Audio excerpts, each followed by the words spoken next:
Salut les amis, j'espère que vous allez bien. Bon, faites pas attention à ma voix, ça commence à être une petite habitude. Vous voyez, quand je vous disais que quand je suis malade, c'est correctement, moi, je fais pas semblant, hein, les amis. Ça fait quoi? Ça fait 10 jours maintenant. Ça fait 10 jours, je suis malade. Ouais, tranquille, normal, normal. Quoi de plus étonnant? Hier, j'avais pas de goût d'ailleurs, j'ai commencé à penser que j'étais sous un Covid encore. En fait, j'ai enchaîné la crève, la grippe et le Covid tout d'un coup, quoi. Mais bon, alhamdoulilah, comme on dit, hein. Alors les amis, je voulais vous donner une piste de réflexion par rapport à une idée qui circule souvent parmi les gens du livre, parmi les historiens, qui racontent pas mal de conneries, cela de plus en plus. À savoir, Mohammed a écrit le Coran. En fait, ceux qui ne croient pas justement dans le fait que le Coran est une révélation divine, ils disent que c'est Mohammed qui est l'auteur du Coran. Et donc ils le présentent un petit peu comme un gourou qui a écrit un livre et qui le fait passer comme venant de Dieu. Les amis, c'est tellement déraisonnable comme propos. Je veux dire, quiconque lit le Coran, on voit bien que c'est pas l'œuvre d'un être humain, n'importe quoi. Et on va en parler aujourd'hui, justement. Vous savez, je vous avais expliqué dans d'anciennes vidéos, justement, ce qu'était le mot Bible, ce que ça signifiait. Parce qu'il y a aussi encore beaucoup de musulmans qui pensent que la Bible est un livre à part entière, la Bible. C'est-à-dire, et il y en a même qui vont encore plus loin dans cette réflexion, ils pensent que la Bible est le livre que Dieu a donné à Jésus. Alors que tout ça, c'est important aussi de comprendre le sens des mots, les amis. Déjà, ce que Dieu a donné à Jésus, c'est l'évangile. Ça, gardez-le en tête. Évangile, c'est un mot qui a une signification, ça veut dire la bonne nouvelle. Et donc, quand Dieu a donné à Jésus cette bonne nouvelle, c'était effectivement une révélation, dont les apôtres sont les témoins. Bible, ça n'a rien à voir, c'est un mot qui tire ses origines du mot bibliothèque, justement, et ça veut dire un recueil de textes saints, un recueil de textes. Le Coran, on peut l'appeler Bible d'ailleurs, justement, parce que le Coran est un recueil de textes qu'on appelle des sourates. Et donc, quand tu réunis toutes ces sourates, ça fait un livre, et donc on l'appeler Bible, puisque c'est un recueil de textes. Et la Bible, justement, ben, c'est un ensemble de textes qui sont révélés à des époques différentes. C'est pas nécessairement la révélation de Jésus ou la révélation de Moïse, parce que la Torah, on l'appelle aussi la Bible. Faut pas l'oublier. Le livre de Job, par exemple, c'est le plus ancien livre de la Bible. Ben ça figure dans la Bible. Mais Job a vécu des siècles et des siècles et des siècles avant Jésus. Le livre de la sagesse, c'est un livre de la Bible également. C'est la révélation qui a été donnée à Salomon. Il y a le livre d'Ésaïe, le livre d'Enoch, le livre de Jonas, dont on retrouve le contenu dans le Coran dans sa globalité. Donc Bible, c'est un recueil de textes.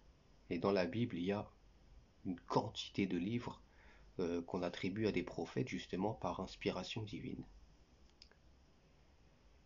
Ce qui justement est troublant, étonnant, c'est que le Coran, qui est le livre de rappel, alors Coran, je vous avais expliqué, hein, on le nomme ainsi, mais Coran, pareil, c'est pas un nom, c'est un mot, ça veut dire la récitation. Al-Qur'an, ou ça veut aussi dire la lecture, mais on va garder ce mot tel qu'un nom, comme ça on peut identifier le propos. Le Coran, qui est le livre de rappel, justement vient nous rappeler ce qu'est la révélation divine dans sa globalité. Et penser que Mohammed, un être humain qui vivait en Arabie, puisse avoir connaissance de tous ces livres-là, relève de la stupidité la plus profonde. Je vais vous donner des exemples. Déjà, nous savons que nous croyons dans la parole de Dieu, dans le Coran, et quand Dieu nous dit dans le Coran que le prophète n'était avant la révélation ni connaissant, ni sachant, ni connaissant, pardon, connaisseur des livres de Dieu, ni intéressé par la foi, ça nous donne un argument supplémentaire. Mais bon, pour celui qui ne croit pas que le Coran est la révélation divine, on peut mettre cet argument de côté. Prenons justement l'exemple de Job, Ayoub. qu'Ayoub est un prophète de la Bible. Le livre de Job est le plus ancien livre de la Bible.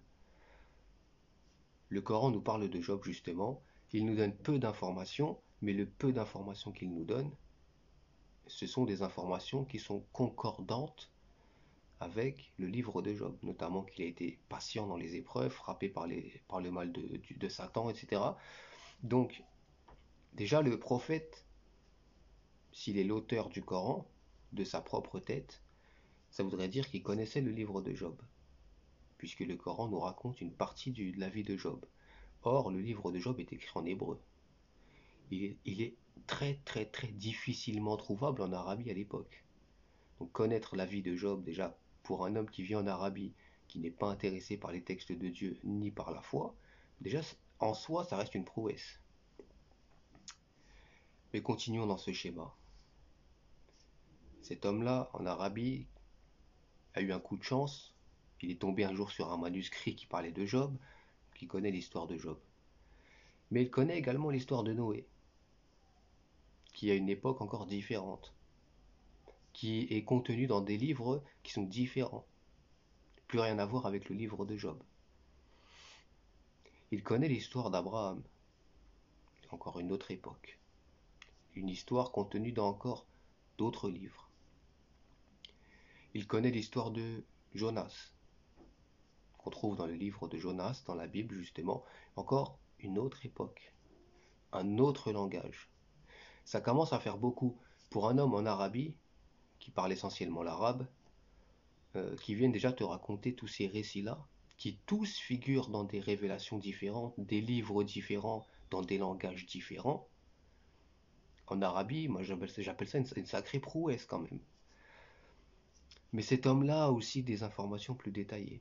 Il vient t'expliquer que les juifs pratiquaient le sabbat, par exemple. Il n'est pas censé forcément le savoir, mais on peut considérer qu'il y avait des juifs en Arabie, donc il avait quelques informations à ce sujet. Sauf qu'il a aussi l'information que dans le Nouveau Testament, ça a été aboli. Donc visiblement, cet homme-là en Arabie est très informé de la suite, la chronologie du message divin, visiblement. Puisqu'il sait qui fait quoi, quand est-ce que ça s'arrête. C'est quand même assez étonnant. Et on peut continuer comme ça pendant très longtemps. Cet homme-là en Arabie, visiblement, connaît même le prophète Enoch. Alors là, on ne sait même pas comment c'est possible. Le livre d'Enoch est un livre enfoui parmi les livres, qui n'est pas du tout en arabe. Mais il connaît aussi cette histoire-là. Il connaît le prophète Ézéchiel. Rien à voir avec la péninsule arabique. Aucun rapport, encore une fois, un livre écrit à une époque différente de tous les autres livres, dans une autre langue. Il connaît le prophète Élisée, il connaît les 12 tribus d'Israël. Il sait combien de temps le déluge de Noé a duré. Il sait en combien de temps Dieu a créé le monde. C'est indiqué dans la Torah, mais lui il le sait. En fait, on prend du recul sur la quantité d'informations qui est donnée dans le Coran, qui est issue de toutes les révélations divines, qui ont des langues différentes à des périodes différentes. Dire que ça c'est le travail d'un être humain, c'est avoir perdu toute forme de raison. Ça n'a aucun sens. C'est là aussi où tu vois un homme de Dieu.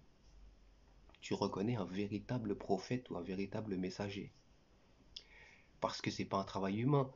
Là, ils connaissent en fait tellement de choses, ils sont tellement instruits que ça peut pas venir d'eux ou d'une étude personnelle, ça n'a aucun sens.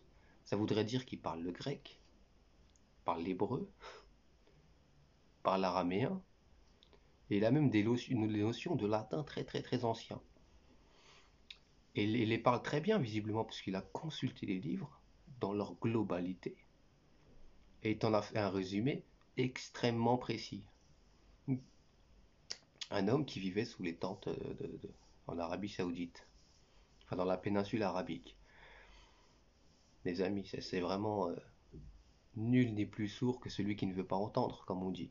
Ça n'a absolument aucun sens. Et on peut continuer comme ça pendant longtemps, les amis, pendant très très très longtemps. Tellement le Coran regorge d'informations sur les livres précédents, sur les prophètes dans leur généralité. Comme je vous ai mis une vidéo il y a 2-3 jours, notamment je vous ai parlé du récit de Salomon un petit peu.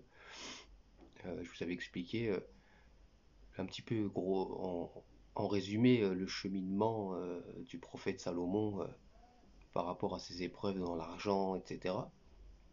Ben, ça voudrait dire que même ça, le prophète, il le savait.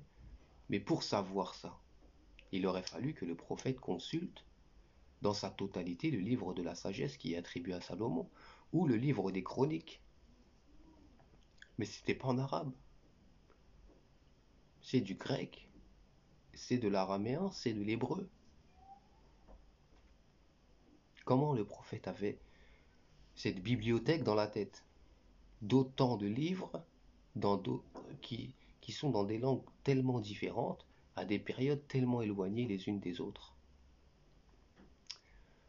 Parce que c'est pas lui qui a écrit le Coran, justement. Ça s'appelle une inspiration divine. Un être humain ne peut pas faire ce travail. Surtout qu'à l'époque, il n'y a pas Internet, il n'y a pas les bibliothèques, il n'y a pas cette quantité d'informations à laquelle nous pouvons avoir accès. Et même à notre époque, faire ce travail-là que le Coran te fait, c'est déraisonnable de dire que c'est le travail d'un être humain. C'est faux. Parce que même les chrétiens les plus instruits, ils bégayent quand tu leur parles de certains passages de la Bible. Ils cherchent dans quel livre déjà, est-ce que c'est apocryphe, pas apocryphe. C'est un travail monstrueux en vérité. Donc dire que ça c'est le travail d'un être humain, avec sa petite tête, il a fait ses petites études de son côté. Moi j'ai envie de te dire, Harry, parle pas avec moi.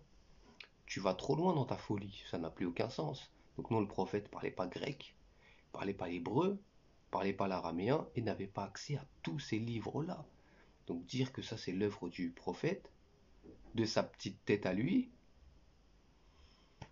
moi je te laisse avec tes raisonnements, Harry, je peux plus t'aider à ce niveau-là, je peux plus rien faire pour toi. C'est un problème de raison, c'est un problème de logique. Tu vois bien, la logique est défaillante à ce niveau-là, totalement défaillante. Et c'est juste quelques exemples, les amis, que je vous donne. Je vous dis, je pourrais m'étaler sur plusieurs heures, tellement le Coran regorge d'informations. Et quand tu vas voir dans les livres précédents où ces informations figurent, elles figurent tous dans des livres différents, dans des langages différents, à des époques différentes. Voilà, les amis. Maintenant, bonne réflexion, puis méditez sur tout ça.